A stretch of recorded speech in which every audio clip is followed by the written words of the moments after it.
driver, his personal confidant, his aide-de-camp, for the lack of a better term, as a civilian, was a guy by the name of Toby Warren, who kind of listened to what we were trying to do here and said, "You're thinking too small. You need to think bigger."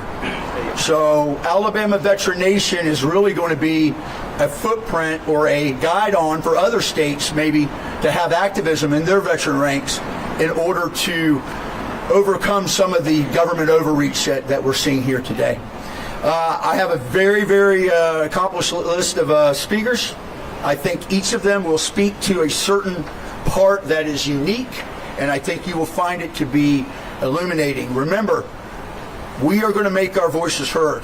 We are not going to be set idle. That's not in our nature. Our oaths never expire, and we need to march, and we need to do this, and we need to keep up pressure, because there's some bad actors, both at the, I hate saying this, but inside our walls with some of the VSOs, and out inside our house. So, all right, let's get started here. I'm going to have Commander Hank Tootin come up, and he's going to do the invocation.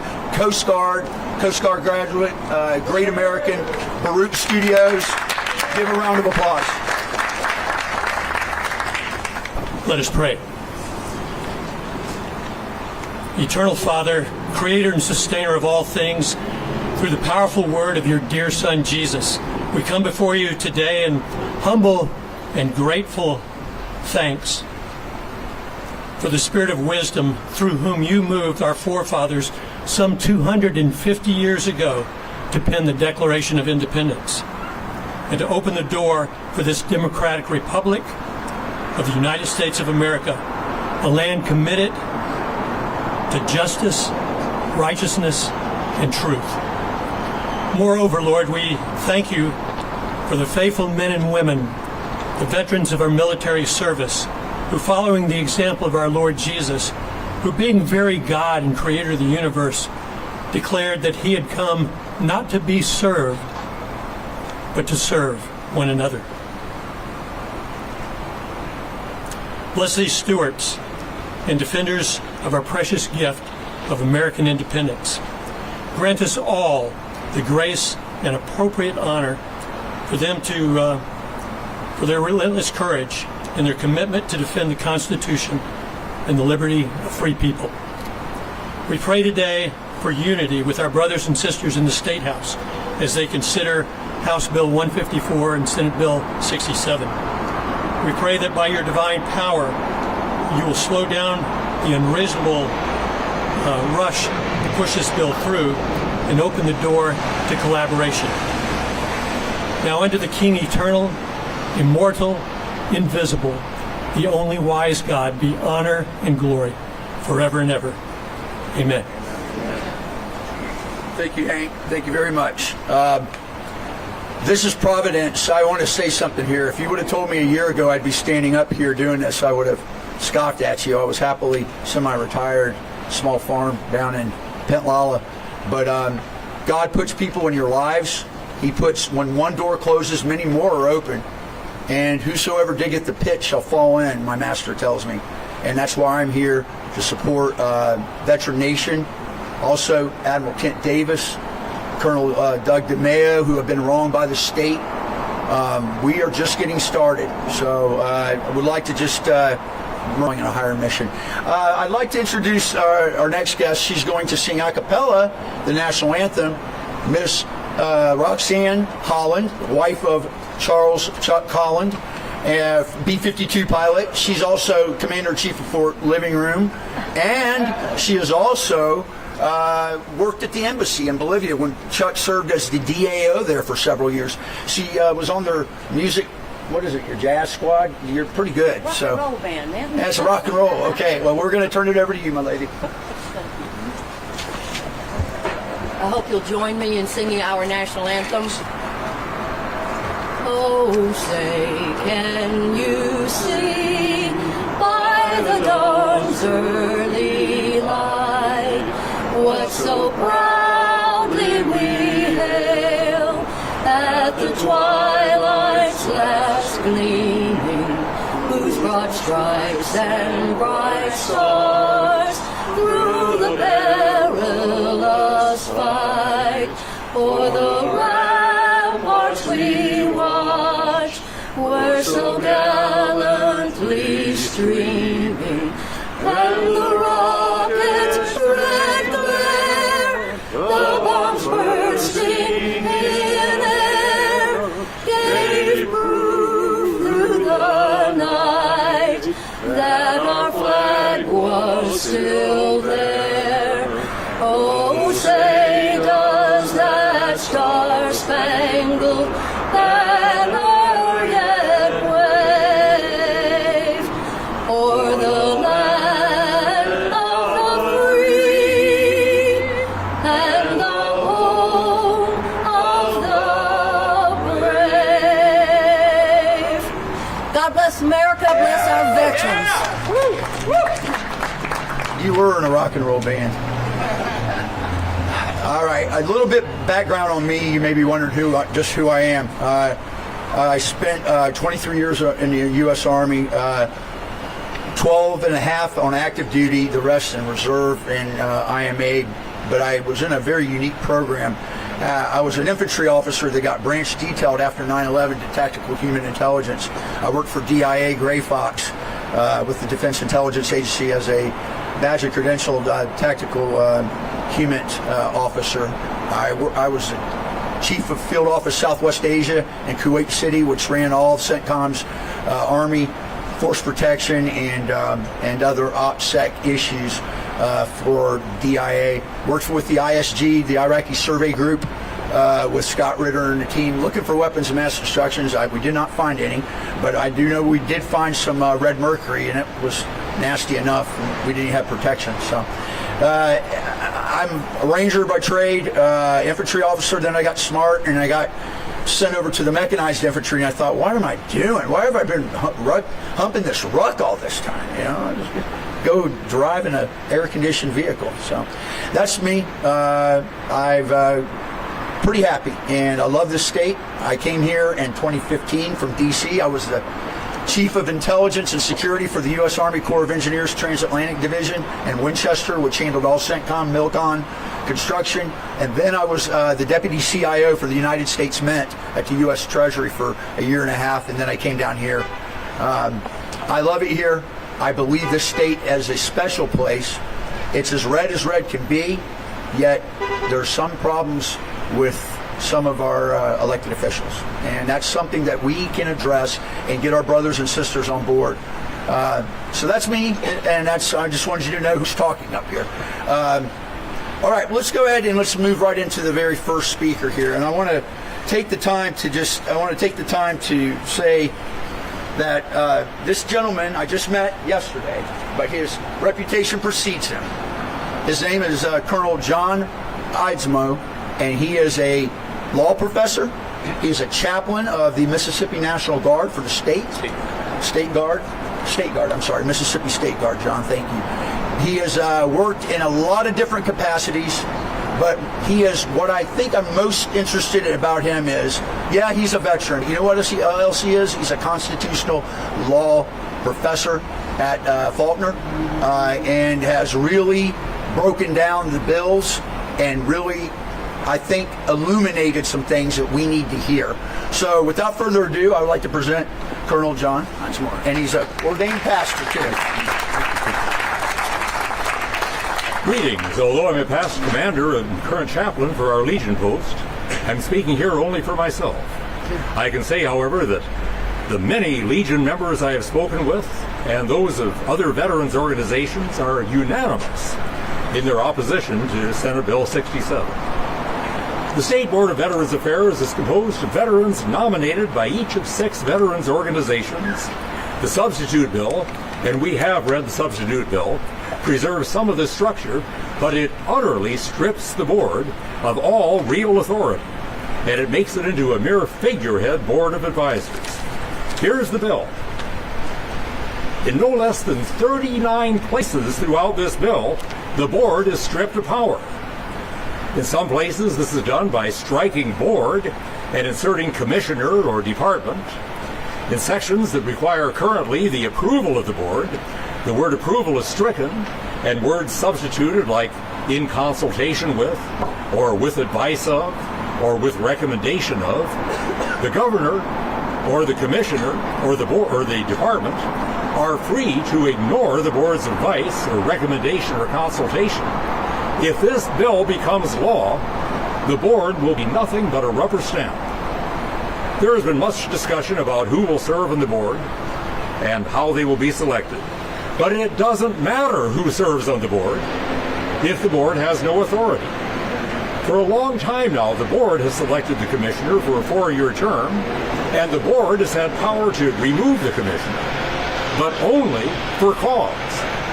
If this bill becomes law, the board will be stripped of its authority to appoint or remove the commissioner. The commissioner will be appointed by the governor, and he will serve at the pleasure of the governor. What does that mean, at the pleasure of the governor? It means the governor can fire the commissioner for any reason she chooses, or for no reason at all, or even because the commissioner has had the integrity to file an ethics complaint against a member of the governor's cabinet. So what if the commissioner has a seat on the governor's cabinet? He will not dare speak the truth if he can be removed at the governor's pleasure. Now, why is this bill before the legislature at this time? Why is there a need for this bill, for these sweeping changes? Why is this bill being shoved through the legislature, giving the senators only 9 minutes to read and digest a 21-page substitute with no opportunity for questions, discussion, debate, or amendment? Is there some crisis in the delivery of veteran services? We have not been informed of any such crisis. Yes, there are problems with the U.S., the Federal Veterans Administration, but our State Department has served veterans well. And I ask you this, if there are problems, who is more likely to rise up to correct them? Representatives of veterans organizations or political appointees of the governor? Act in haste, repent at leisure.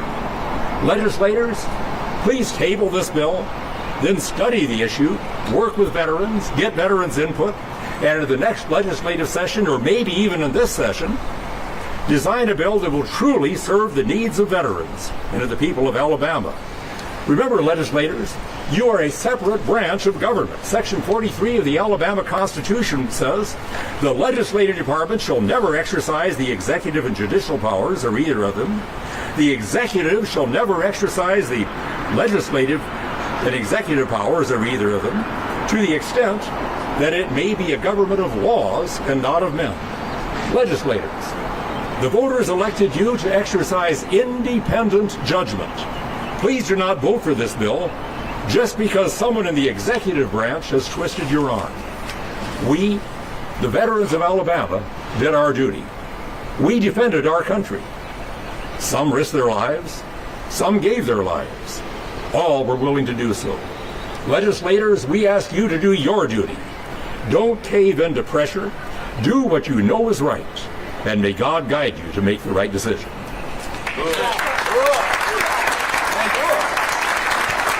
So I think it's safe to say that we have some constitutional rightness to our cause then. All right, excellent. Want to introduce the next individual. I recently just got to know him too. He was up here, and Pete, you were here. You're here all the time. I mean, I've never seen anybody more active than you. I'd like to introduce a great American who's done it all and is always involved. He's always texting me. He's always giving me food for thought. He's always giving good intel, and he's almost always right. So that's a big plus for you on your draft intelligence report. Pete Marine has run for office. He is the MOA chapter president right down south, and just a great American, and he's a naval surface warfare officer. But I can tell you, he's been with the Marines, he's been with everyone, and he's done his job. So Pete, come on up. Thank you. Good morning, veterans, Alabama veterans, families and friends and supporters. Thank you for coming. We are blessed in Alabama to have a dynamic and vibrant veteran culture and a strong and unified veteran community. We know each other. Alabama is one of the top-rated states for veterans. In fact, the Alabama Department of Veterans Affairs is a model for other states.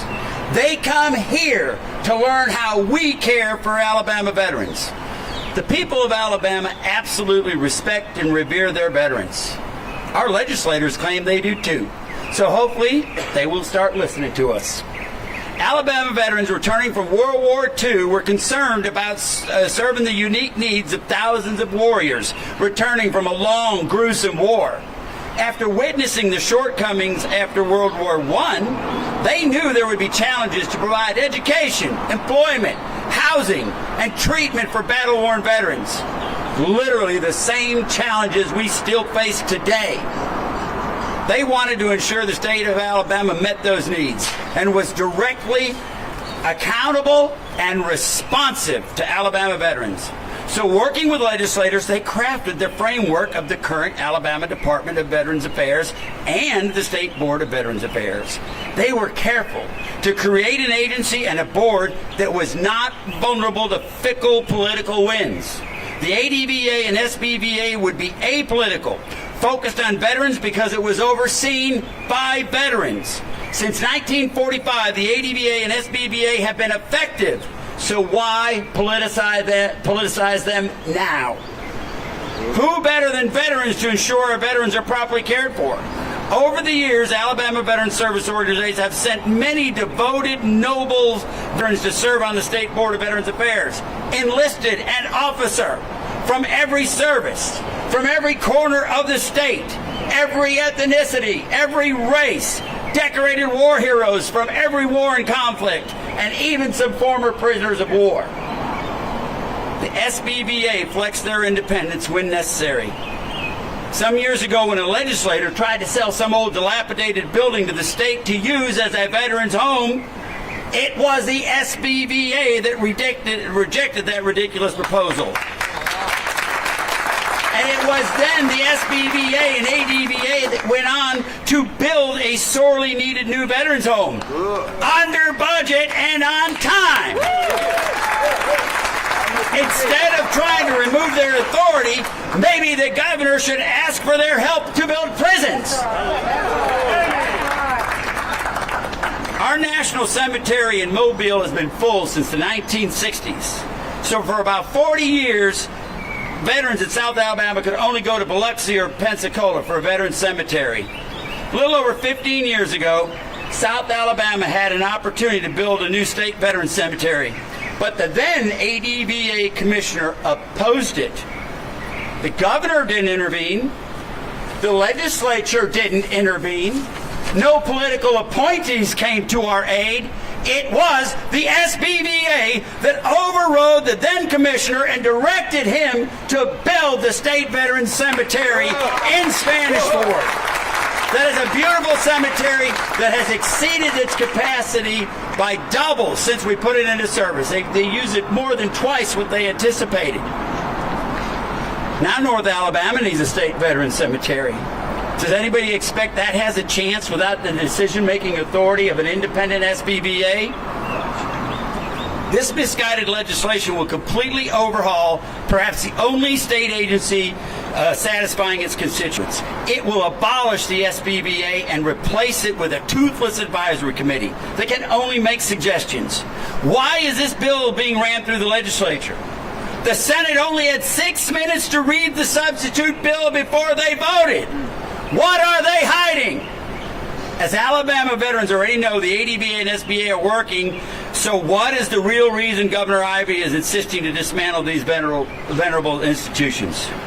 Folks, the fact that there has been a veterans backlash from across the state against this legislation, and the fact that you are all here assembled today in Montgomery to oppose this legislation is clear evidence that the ADVA and SBVA are working. Because if they weren't working, we would not have known about it. We would have never known. We would have only read in the paper one day they passed some new legislation to help us again. But we know because they touched a nerve. They touched what we already have. Because if this bill passes, we won't have a voice. They take away the voice we have now. They are trying to change an agency that's working. Lieutenant Governor Ainsworth nailed it. If it ain't broke, don't fix it. Like our founding fathers who drafted the Constitution, the Alabama World War II veterans that created the ADVA and SBVA gave us a lasting institution that are effective, and they have successfully served Alabama veterans for 80 years. So before we do anything, the legislature should closely consult with Alabama veterans. Veterans and some senators were deceived by the Senate substitute bill. Alabama veterans are not fooled by the meaningless, superficial amendments. The bill still silences veterans. This legislation is being rushed with little transparency. Trust has been breached. So just kill the bill. Kill the bill.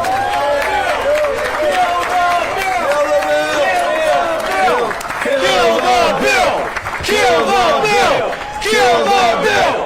Kill the bill. Kill the bill. Kill the bill. Kill the bill. Oh, nice. You know, it's kind of hard to follow after you now. It's like I was on Phil Williams' show thanks to Becky Garrettson last night. Had a really good talk, and he found out he was a ranger and a pathfinder like me. And he goes, after I left, he goes, whoo. He goes, I want to find a switch and go hunt a bear after listening to him. He said, that's how I feel about you. So it's more fitting for you. Next individual I want to give you is my privilege. I have a very strong affinity for this individual. He's the very pointy tip of the spear for the U.S. Army Air Corps. I mean the Air Force. I always do that with my Air Force people. You're ground to mud. Put that steel on target.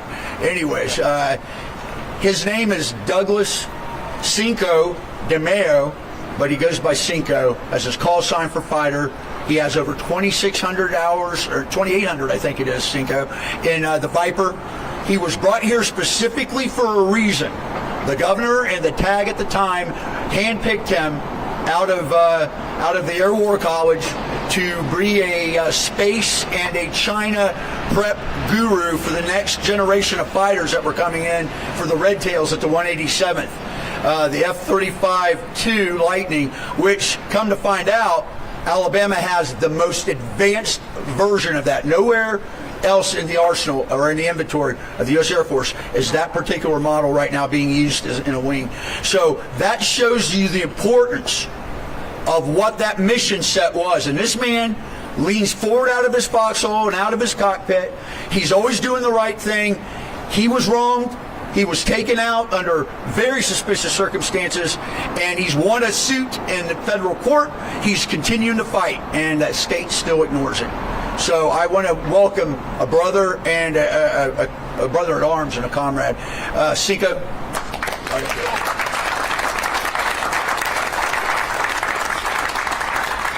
Go Army. Love it. All right. Since my status is a little unknown, I will give a little disclaimer. These opinions are mine. These opinions are mine. They are not of the Department of Defense or State of Alabama. There we go. All right.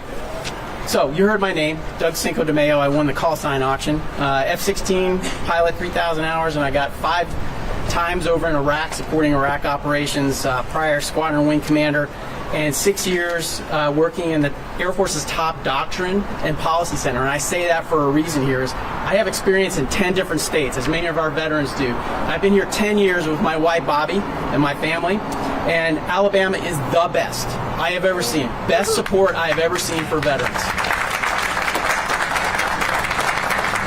And it's that way because we have a voice for all the reasons that you just heard Pete say. And I'm not going to be able to top what he says, but I'm just going to go ahead and talk about a couple quick things. So we're opposing this bill. Why are we here today?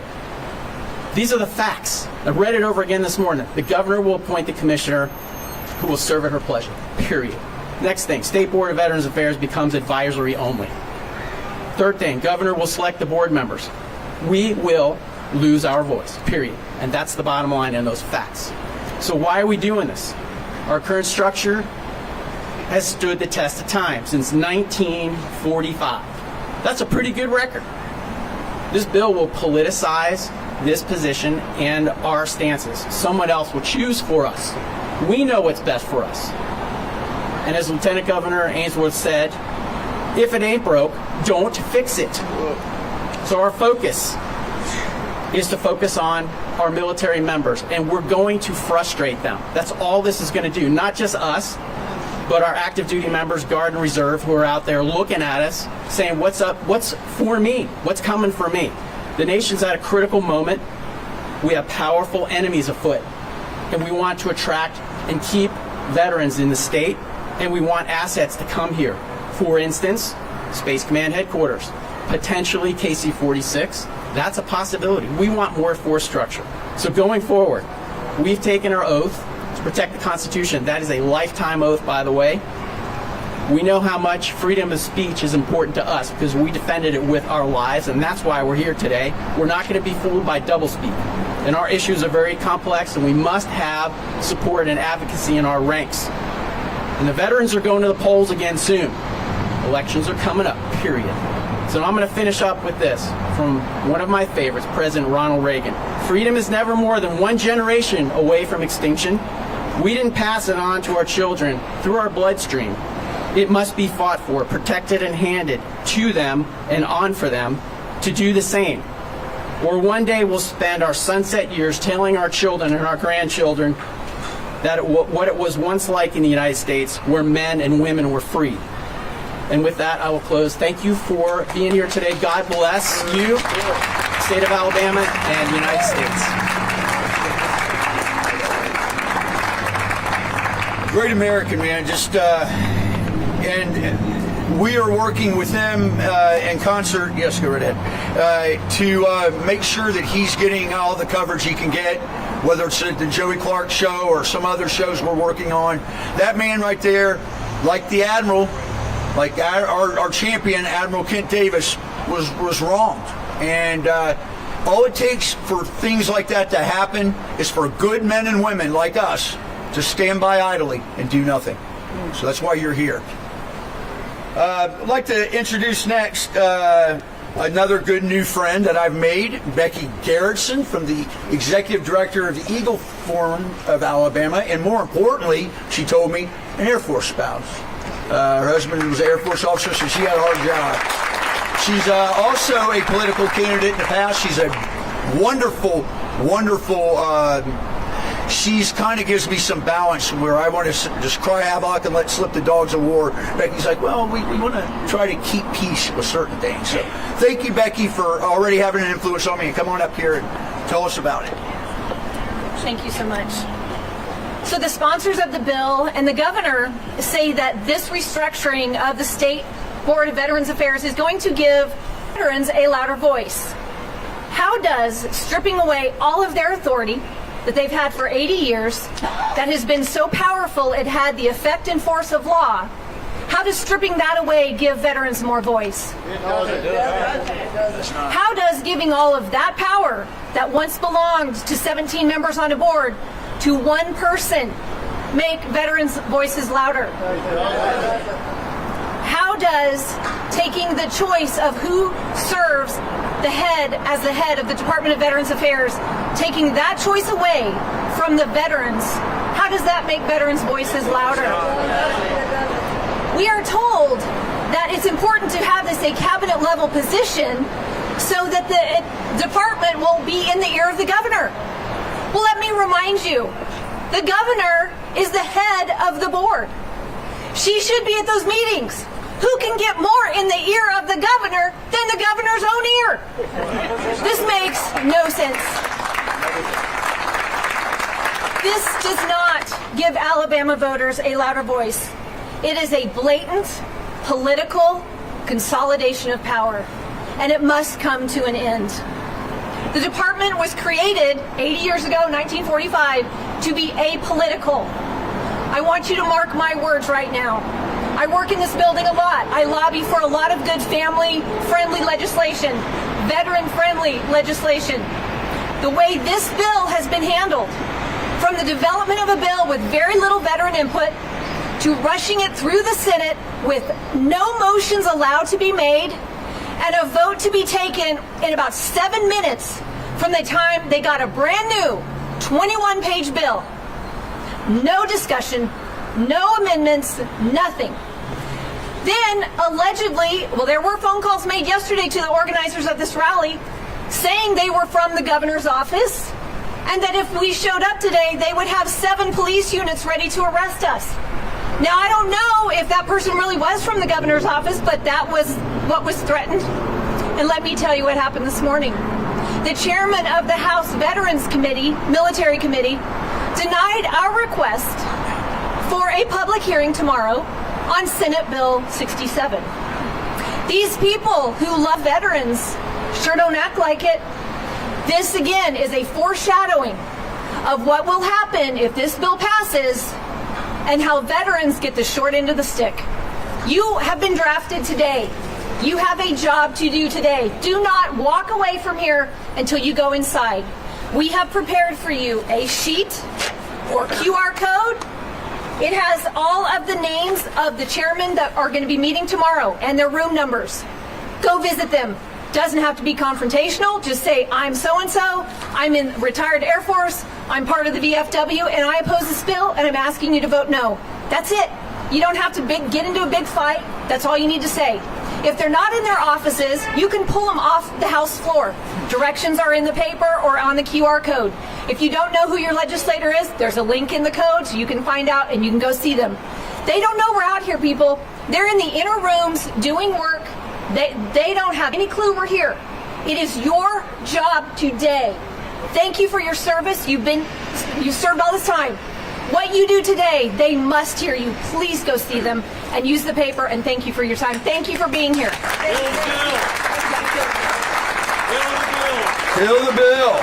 Kill the bill. Kill the bill. I think if we make enough noise, they'll know we're out here. All right, this isn't a library or study session, so we can be loud a little bit. I want to stop for a minute. I want to say something. The chief of security here, Miss Gordine, is an outstanding individual. She worked very diligently to get us dress right dress. She made it happen. I want to stop and I know she's not out here right now, but she was a consummate professional, and she made things happen where we didn't have all the proper clearance. So I just wanted to salute her for a minute. She's a great lady, great lady. And now I've got a friend here, so I got someone I can call when we want to do something. Thanks. I don't have to bother you all the time, Becky. Next, our very, very special guest. I'm beside myself that we have him here. This individual served as the Adjutant General for the state of Alabama. He was responsible for many, many deployments and many, many returns. Some units were returning without some of their members, and he had to be there for that too. He's been on the good, the bad, and the ugly side of it. He cares deeply about America, Christendom. He's a fine, fine Christian man, and I've enjoyed the short time I've gotten to know him. He's worked at the Pentagon. I know that had to be your favorite assignment up there too. I know that was fun. But he's just a good person that has a down-to-earth heart. He cares about what we're doing. He cares about how we present ourselves to our colleagues out there. And I just want to take this time to thank him and his beautiful bride, Paula, for coming up from the Gulf Coast and be with us. I give you Major General Knight Summer. Let's let Paula go first. Paula. I'm a proud Army wife. I have been an advocate for military families for years and years.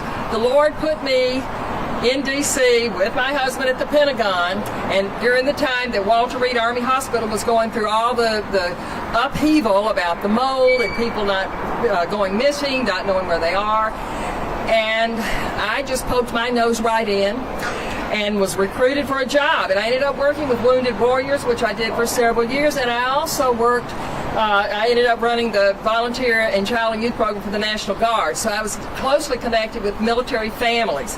And I will tell you, without any doubt, that whatever impacts a veteran impacts military families, whether it's a spouse, whether it's children, whether it's parents of these young folks that have enlisted and are serving our country right now. Tracy, one of my friends right over here, son's finishing training in the Marines. She will be impacted. She also takes her parents to the VA hospital over in Biloxi. Families are impacted. It makes a difference. If we don't take care of our veterans, we're not taking care of our military families. I remember walking the halls of the old Walter Reed Hospital. A mom showed up from California. She was a Marine spouse. Her son had been injured in Iraq. He was a Louisiana Guardsman. She came despite the fact that she was undergoing chemotherapy for breast cancer. Her prognosis was not good, but she was there with her veteran because her life was impacted as well as his. I remember being there in occupational therapy one day with a young man who had 2 prosthetic lower arms, and he had worked diligently to be able to button his shirt. I was there the day he cried because he finally buttoned his shirt. His goal was to get healed and proficient enough with his prosthetic hands to be able to hold his new little baby girl. Those of us that work with military families have seen things like this over and over. We have attended those military funerals. We have attended those military memorial services for people who did not come back. One day when we were in Tampa, Mike had to present a belt buckle, the only remains of one of our people, to his wife. A belt buckle. Let that register. A belt buckle. I have seen so many things, and I will tell you over and over and over again, what impacts our veterans impacts our military families. It doesn't matter what affiliation you have, whether you're an enlisted person, an officer. It doesn't matter if you go and get on a ship or fly a plane. It doesn't matter. The families of our military people are at risk if we don't take care of our veterans. Thank you. God bless you.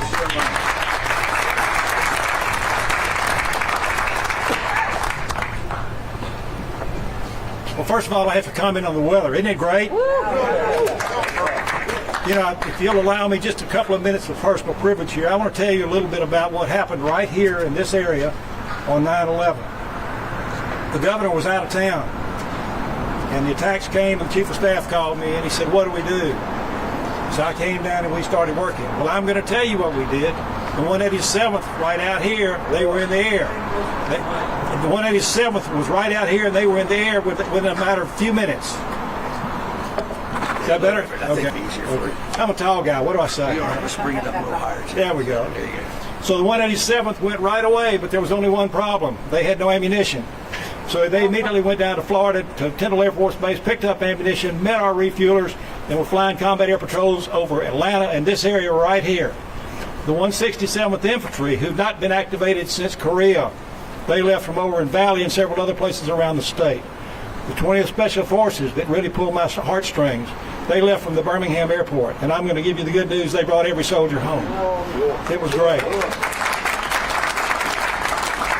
So I'm going to share with you a couple of things.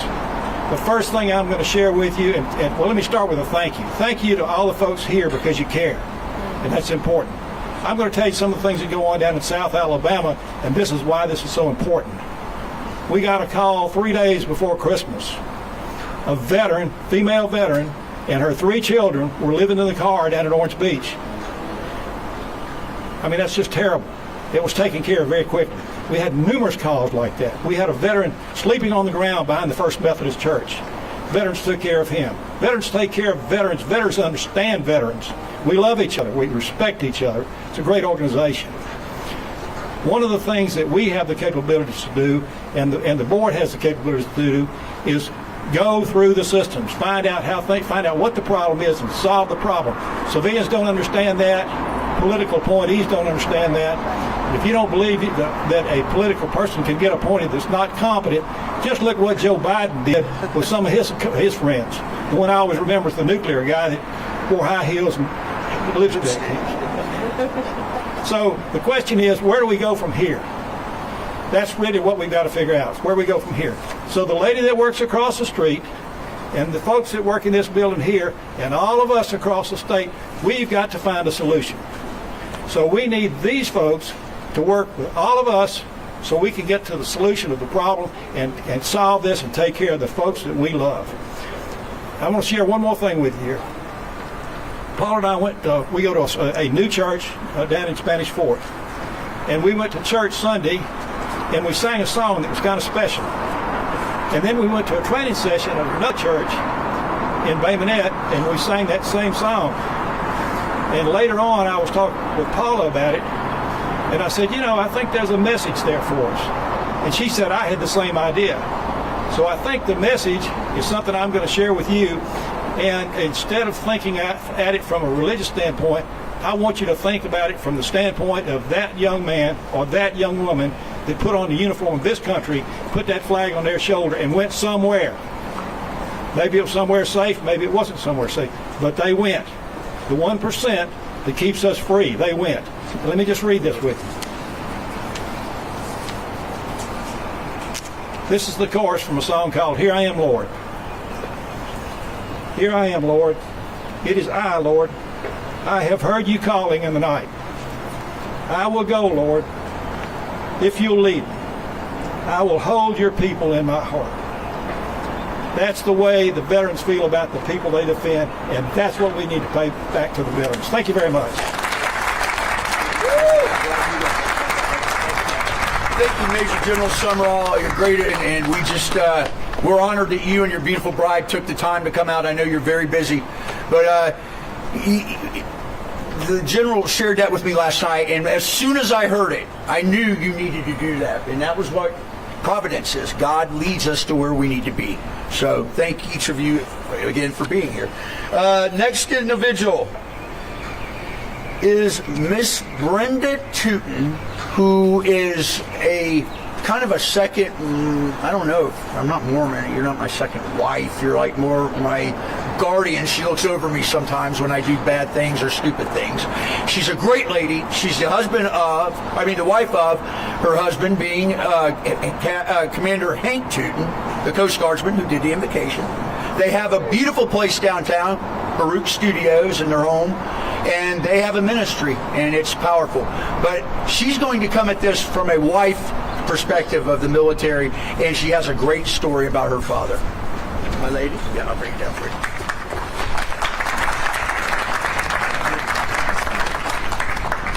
I'm here today as the wife of a veteran who served over 30 years in the military. By all accounts, like so many of you here, he willingly put his life on the line many times and shouldn't be here, but for the grace of God. I'm also here as the daughter of a veteran. My dad passed away in October. He spent his last days in the care of wonderful professionals at the Bill Nichols State Veterans Home in Alex City. I don't know what we would have done without the staff there. Not only did they take care of his physical needs, but they took care of his social and his psychological needs. During my father's last years, his family was his voice and his advocate. My father's no longer with us, but he left many fellow veterans that were his friends, some who have outlived their families. They still need a voice. In memory of my father, I'm here today to be their voice. All of our veterans paid a price for their country, some more than others. That's why SB 67 is so wrong on many levels. You're being told that it's better for veterans, and that is simply not true. First and foremost, it takes away the voice that was given to veterans in 1945 through the efforts of the American Legion and other veterans organizations by establishing the ADVA. It hasn't been broken for the last 80 years, and now a few people, some of whom are not veterans, are trying to tell us that it is broken and it needs to be fixed. Just how many of our elected officials have actually visited one of our state veterans' homes for anything possibly other than a photo op? I probably could count on one hand, if that much. The passage of this bill would eliminate the veterans' voice and their vote. They would not only be allowed to advise, and we know how that goes. I ask you today to contact your representative and tell them that you stand with veterans. We cannot allow our veterans to be abandoned or used as political pawns. They stood up for this country knowing the cost would be great, and I'm asking the legislators here, are you willing, as were our veterans, to stand up for what is right? It may cost you. They did it for you. Now you have the opportunity to do it for them. There will be a day of reckoning. It's known as Election Day, so don't waste your vote. You know, Matthew 25:40 says, and the king will say, I tell you the truth, when you do it to one of the least of these, my brothers and sisters, you are doing it to me. So I beg you, kill the bill.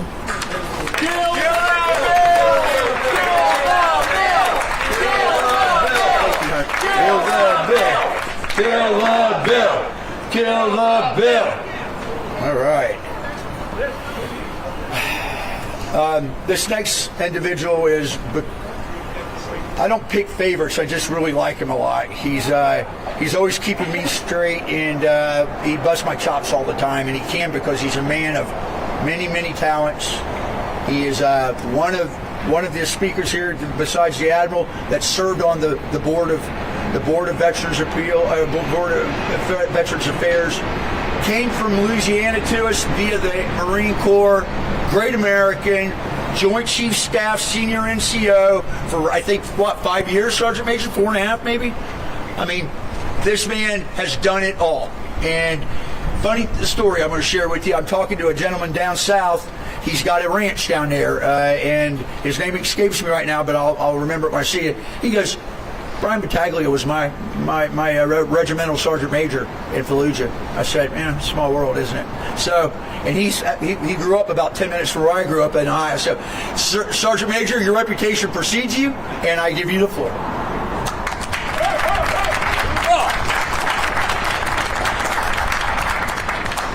Well, ladies and gentlemen, this is where the term ambush comes out from, because I really didn't know I was speaking today.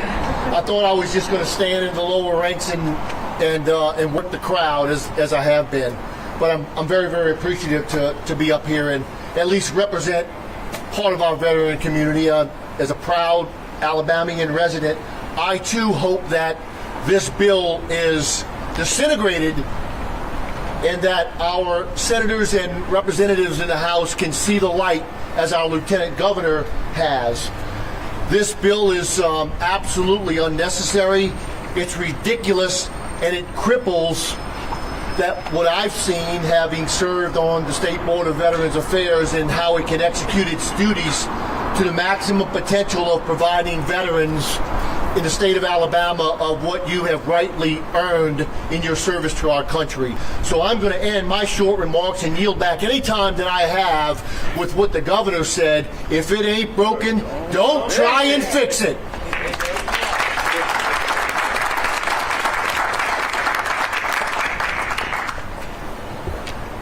And now the champion of our cause, the one that did so much when so much little was done before him, and what he's left a legacy, even though he's not in that office right now. I can tell you this, I have some statistics that really tell some telling facts about where the ABVA's gone since the Admiral's left. This man is kind of a mentor to me. He was there when I needed him. What was it, sir? 8 years ago, I had my own trials and tribulations. He was there for me, and I swore that I would take up the sword for him at any point if I ever had the opportunity to, and that's why I'm here. I believe in him. I believe in his genuineness. You'll be hard-pressed to find a better man all around with more genuine care. I've watched him stop what he's doing in the middle of the day and change his schedule to come to our house to be with my father before he passed away, a Vietnam veteran. He adds 28 hours in a day, and I don't know how he does it, but he's my friend, he's my mentor, he's my commander, and I'd like to introduce to you your champion of the cause for veterans, Admiral Kent Davis.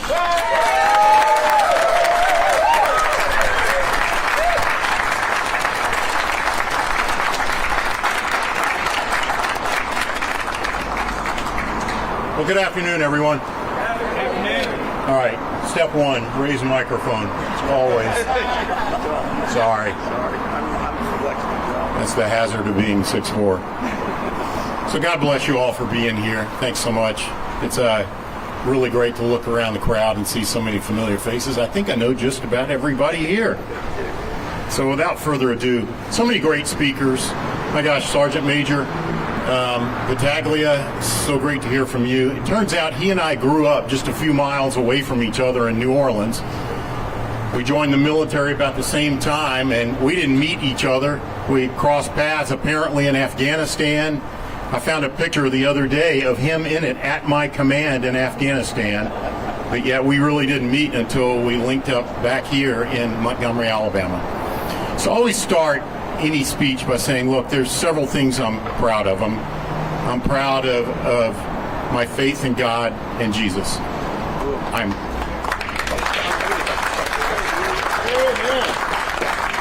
And I thank God every day for every blessing that I have in life. And we all have so many great blessings. I'm proud of my family. And my wife is here, who's also a veteran. She's going to hate me for doing this, but retired Lieutenant Commander Lisa Davis is sitting over there.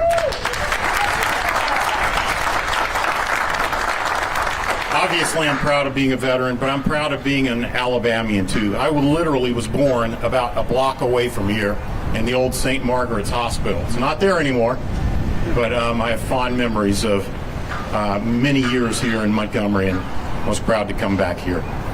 So I really can't add a lot of substance. There have been so many great speakers, and I know I stand between you and getting on with your day. So let me just talk about a few things. First of all, about this bill.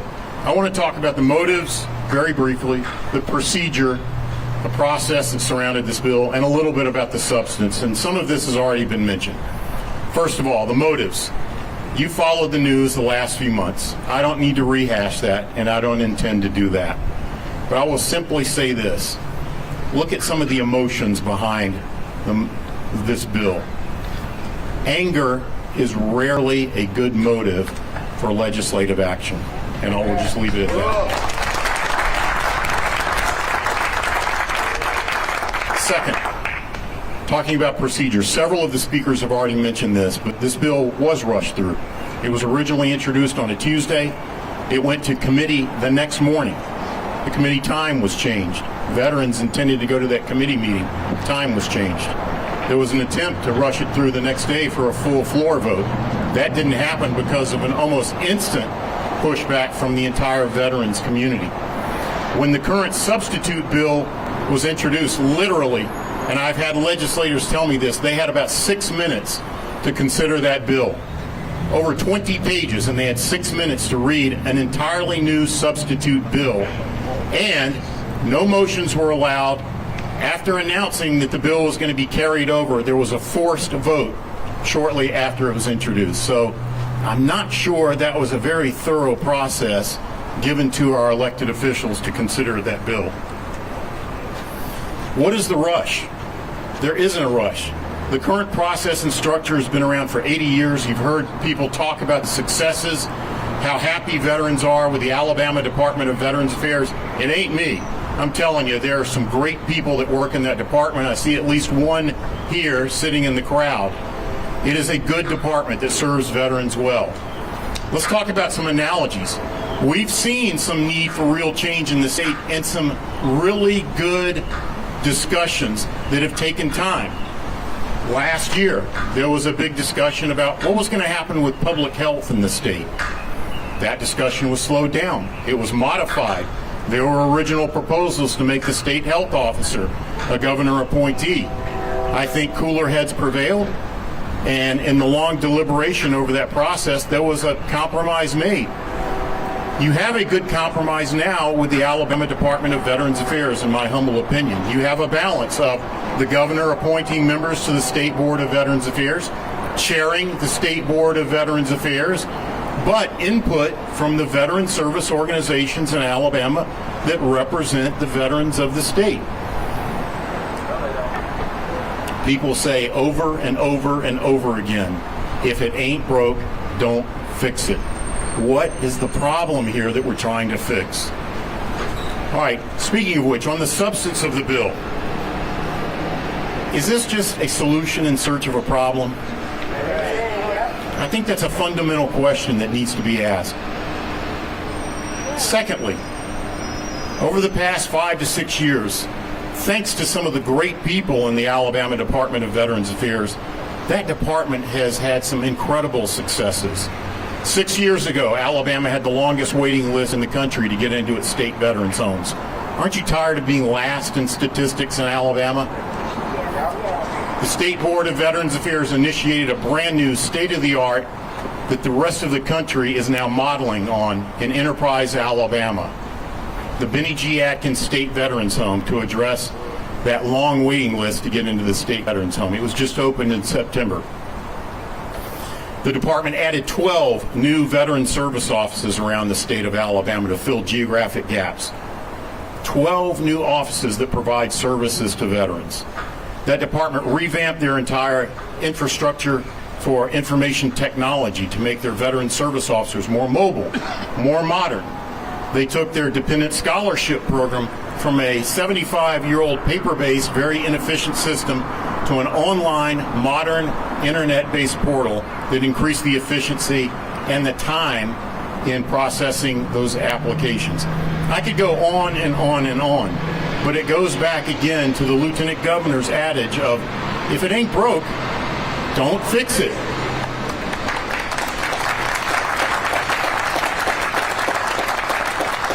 I've talked about the balance between political influence and the veteran influence over veterans affairs in Alabama.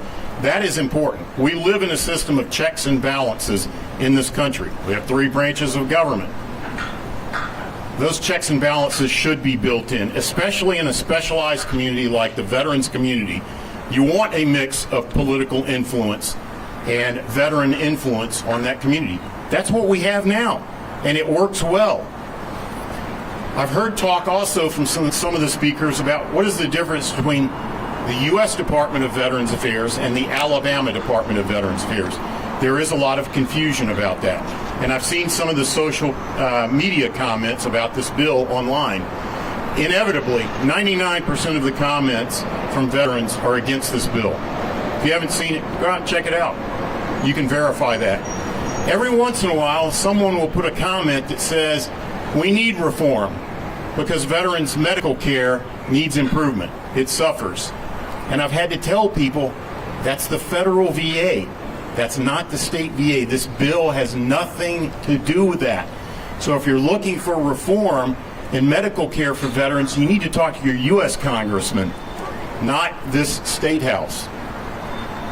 Now, I happen to be a big fan of the federal VA. I'm a recovering cancer patient. My care with them has been great. I just want to say that publicly. But for those who say get improving VA medical care, it has nothing to do with that. It's mixing apples and oranges. So that's my discussion of the substance of the bill. There is one last thing I want to mention. There are about 400,000 veterans in this state. When you add in their family members, you're talking about a quarter of the state of Alabama. Probably the largest voting bloc in this state. Why is that important?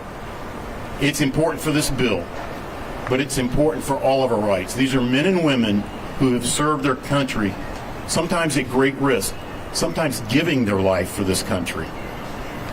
Over the past few days, I've been a little dismayed about some of the things that have happened. And I'm not going to name names, but there are people in this crowd who are heroes. Every person who has had the honor of wearing the uniform of this nation takes an oath to the Constitution of the United States. Over the last few days, as people have tried to exercise their First Amendment rights, I think probably one of the most fundamental rights that we enjoy, I have seen some in this crowd get threatened with their livelihood. They've been insulted. They've been attacked. That is unacceptable. And I think everybody in this crowd would agree with me on that.